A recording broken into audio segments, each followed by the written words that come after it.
যুবকদের ব্যাপারে ইসলাম কি বলেছে? বিসমিল্লাহির রহমানির রহিম, আলহামদুলিল্লাহি রাব্বিল আলামিন, ওয়াসসালাতু ওয়াসসালামু আলা আশরাফিল আমবিয়া ওয়াল মুরসালিন নবিয়িনা মুহাম্মদ ওয়া আলিহি ওয়া সাহবিহি আজমাইন, আম্মা বাদ। যে প্রশ্নটি করেছেন যে ইসলামের দৃষ্টিভঙ্গি কি তরুণদের প্রতি। তরুণ হচ্ছে আসলে যৌবনের শুরুতে যারা, তাদেরকে মূলত তরুণ বলা হয়। আর যুবকদের সম্পর্কে ইসলামের দৃষ্টিভঙ্গি হচ্ছে, প্রথমত আল্লাহ তাআলা আমাদেরকে সতর্ক করেছেন বা স্মরণ করিয়ে দিয়েছেন।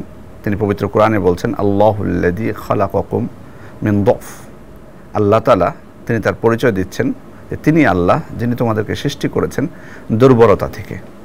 মানে সৃষ্টির শুরুটা ছিল তোমাদের দুর্বল। সুম্মা জাআলা মিন বা'দি দুফিন কুওয়া। এরপর দুর্বলতার পর তিনি তোমাদেরকে দিয়েছেন শক্তি। সুম্মা জাআলা মিন বা'দি কুওয়াতিন দুফা ওয়া শাইবা। আবার শক্তির পরে তোমাদেরকে দিয়েছেন দুর্বলতা এবং বার্ধক্য। তাহলে মানুষের জীবনের তিনটা স্তর এখানে বলা হয়েছে। একটা হচ্ছে শিশুকাল, যখন দুর্বল থাকে বাস্তবেই। আবার মাঝখানে এটা হচ্ছে যৌবনকাল, শক্তিশালী। আবার কিন্তু মানুষের শক্তি চলে যায়, এক সময় বার্ধক্যে চলে যায়, দুর্বল হয়ে যায়। আবার আল্লাহ তাআলা কেন আমাদেরকে স্মরণ করে দিচ্ছেন? যে উদ্দেশ্যগুলো আছে তার মধ্যে অন্যতম একটা উদ্দেশ্য হচ্ছে যে যৌবনকালটা এটা অত্যন্ত গুরুত্বপূর্ণ একটা সময় আমাদের জীবনের।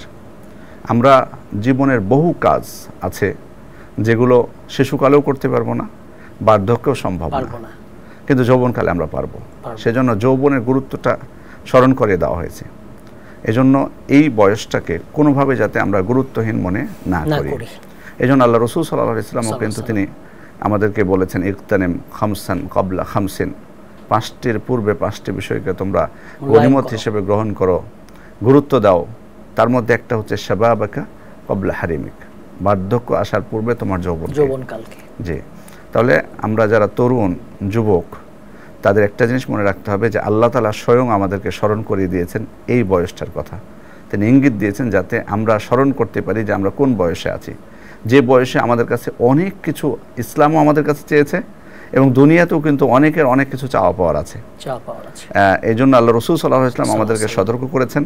প্রতিদিনের পুষ্টির চাহিদা পূরণে পরিপূর্ণ আস্থায় আরডি ইউএইচটি মিল্ক, ভালোবাসার বিশুদ্ধতায়। এজন্য আমাদের এই বয়সটাকে অত্যন্ত গুরুত্ব দিতে হবে, কারণ কিয়ামতের দিন আল্লাহ তাআলা কিন্তু আমাদেরকে জিজ্ঞেস করবেন আমাদের বয়স সম্পর্কে। আল্লাহ রাসূল সাল্লাল্লাহু আলাইহি ওয়াসাল্লাম বলছেন, লা তাজুলু কদামা আবদিন ইয়াউমাল কিয়ামা হাত্তা ইউসাল।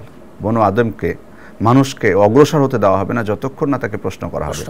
সেখানে পাঁচটি প্রশ্ন থাকবে। তার মধ্যে প্রথম প্রশ্ন, ওয়ান উমরিহি ফিমা আফনা, তার জীবনকাল কিভাবে অতিবাহিত করেছে। দ্বিতীয় প্রশ্ন হচ্ছে ওয়ান শাবাবিহি ফিমা আবলা, তার তরুণকাল যৌবনকাল কিভাবে সে অতিবাহিত করেছে, কিভাবে বিনাশ করেছে।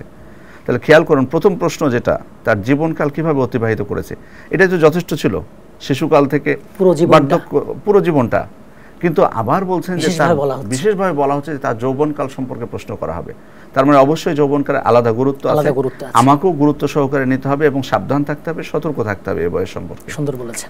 তবে এর সাথে আরেকটা বিষয় যোগ করতে হবে আমাদেরকে, যে হিসাব যেমন হবে যৌবনকালে আলাদা, তেমনইভাবে কিন্তু প্রতিফলটাও কিন্তু অবশ্যই আল্লাহ তাআলা সেভাবেই দিবেন। এই জন্যই কিন্তু আল্লাহ রাসূল সাল্লাল্লাহু আলাইহি ওয়াসাল্লাম তিনি স্মরণ করে দিয়েছেন, সাবআতুন ইউযিল্লুহুমুল্লাহু ফি যিল্লিহি ইয়াওমা লা যিল্লা ইল্লা যিল্লুহ। 7 প্রকার ব্যক্তিকে আল্লাহ তাআলা কিয়ামতের দিন তার আরশের ছায়ায় অথবা তার বিশেষ ছায়ায় আশ্রয় দিবেন।